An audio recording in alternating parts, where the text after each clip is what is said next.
You've been told your brain needs a special stack, some $139 bottle with 15 ingredients and a sleek label, to think sharper, focus longer, and feel less foggy. Here's what the 2026 data actually shows. The single supplement with the strongest cognitive evidence on the market costs about 20 cents a day, and it's the same white powder gym rats have been scooping into shaker bottles since the 90s. In a 2024 meta-analysis pooling 3 decades of trials, creatine produced a moderate, statistically significant effect on cognition, Cohen's d around 0.63. The premium nootropic stack Qualia Mind, in its own company-funded trial, it didn't beat placebo. So before you spend another dollar, let's look at what the trial data actually says works, what doesn't, and who should take what. Hey everyone, quick ground rules before we dig in. I'm going to walk you through the actual randomized trials, the effect sizes, and the cost per dose that actually moves the needle. Not marketing copy, not influencer testimonials, the trials. And here's the catch: nobody selling you a premium nootropic stack wants you to know. Their ingredients often have some evidence individually, but the finished product almost never gets tested against placebo, and when it does, it usually loses. Meanwhile, the boring, cheap options keep quietly winning study after study. So let's start with the winner nobody expected. Creatine's cognitive story starts with a very simple fact about your brain. It's a metabolic furnace. Your brain uses about 20% of your body's energy despite being 2% of your weight, and it runs that furnace on a molecule called ATP.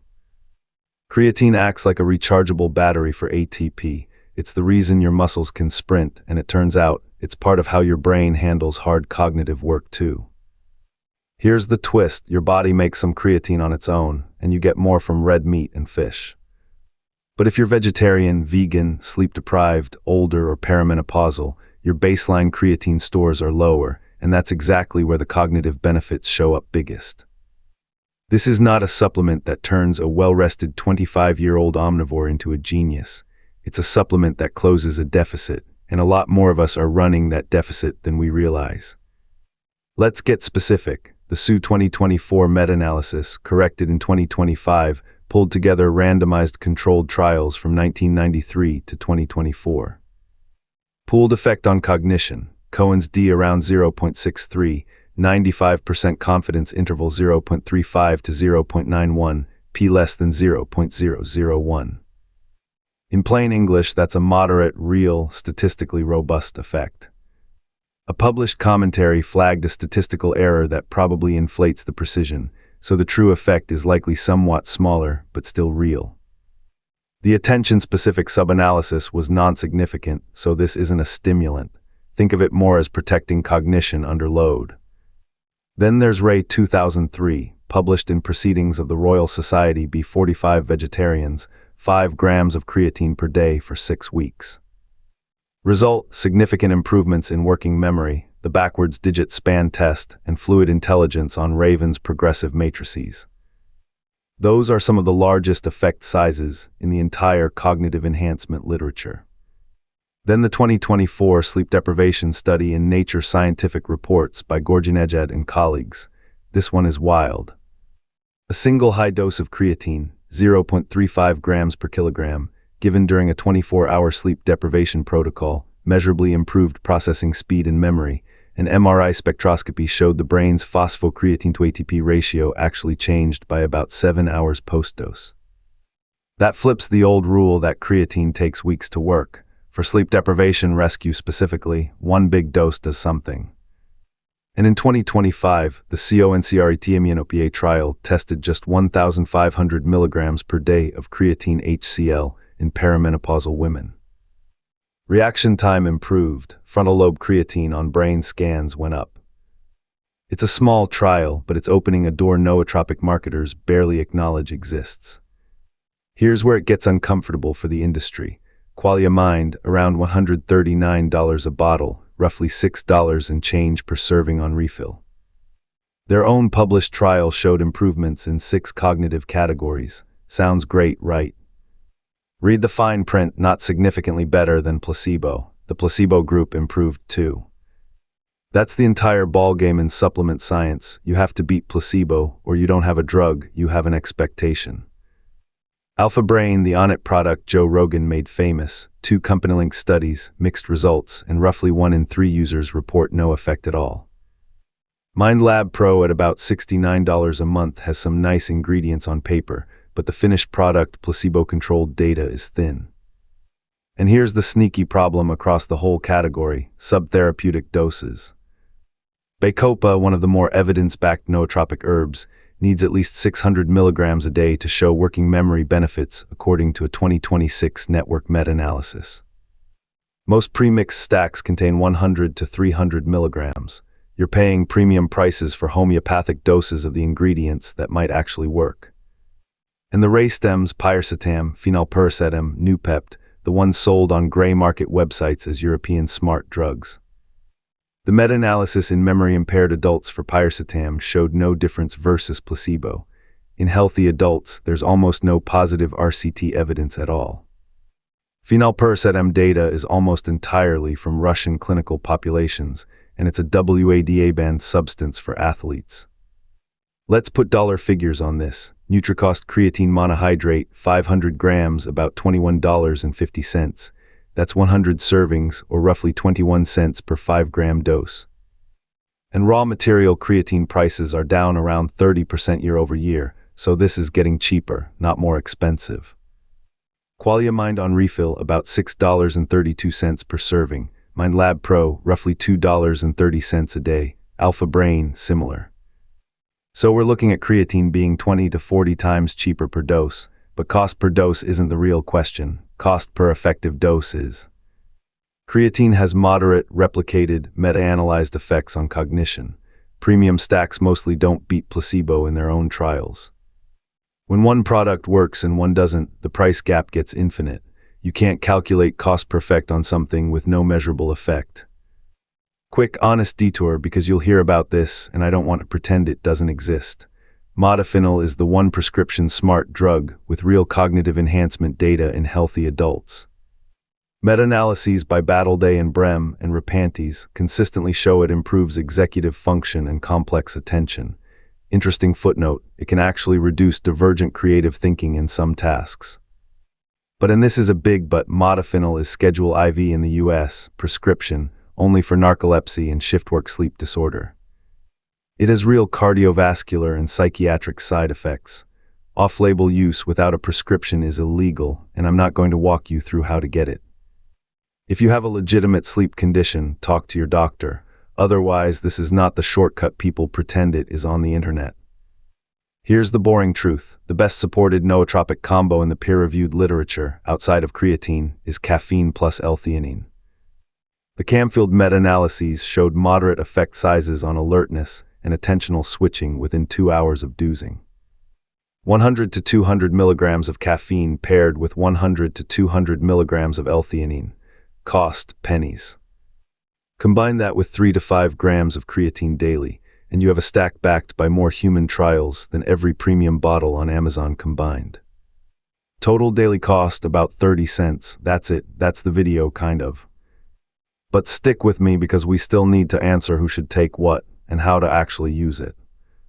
Before we get to action steps, let's clear the myths that keep people off creatine for no good reason. Myth 1: creatine damages your kidneys. In healthy adults, the data does not support this. The 2025 safety analysis by Antonio and colleagues reviewed 685 clinical trials, no clinically meaningful side effect signal at standard doses.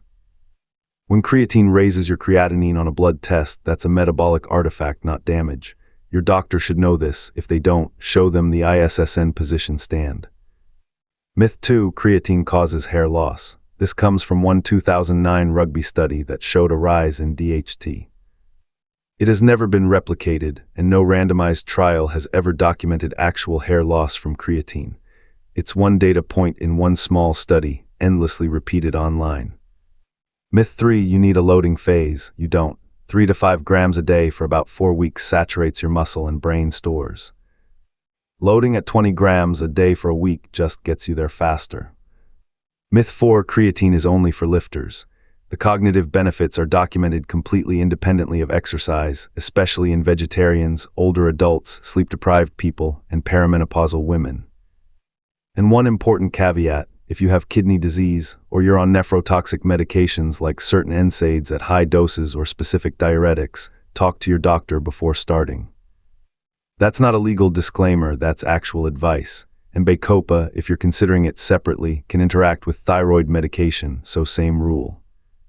Here's the clear who should take which. If you're vegetarian or vegan, creatine is the highest value supplement you can add. 5 grams a day. Ray 2003 showed some of the biggest cognitive effect sizes in the literature in your population. You're the person creatine was almost custom built for. If you're perimenopausal or menopausal, the 2025 CONCRET-MENOPA data is promising. 3 to 5 grams a day is reasonable. If you're an older adult, same story. The brain tissue benefits appear larger where baseline stores are lower. If you're a knowledge worker who occasionally has a terrible night of sleep, the evidence-based rescue protocol from the 2024 sleep deprivation study is a single 0.3 grams per kilogram dose, about 20 to 25 grams for a 70-kilogram adult, taken with food. Expect some GI discomfort at that size. This is a rescue tool, not a daily strategy. If you're a healthy, well-fed, well-rested omnivore in your 20s, your baseline stores are probably already high. Daily creatine is safe and cheap, but the cognitive upside will be modest. Save the money on the premium stack, use caffeine and L-theanine on demand, and prioritize sleep and exercise, which outperform every supplement ever tested. Who should skip nootropic stacks entirely? Pretty much everyone.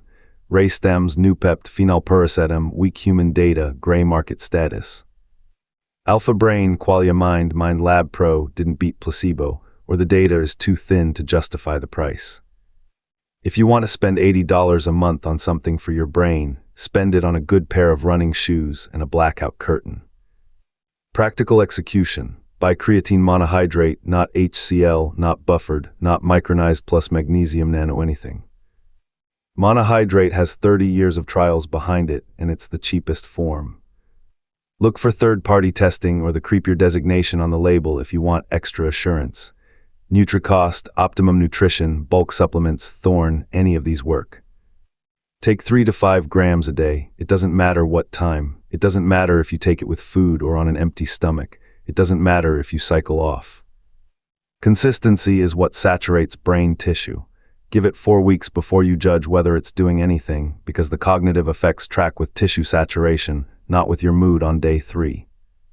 If you want the on-demand focus tool, keep a small bottle of L-theanine capsules next to your coffee maker. 100 to 200 milligrams of L-theanine with your morning cup. The theanine smooths out the caffeine jitter, and the combo improves attentional switching for a couple of hours. That's your stack. That's the whole thing. So here's what the 2026 data actually says.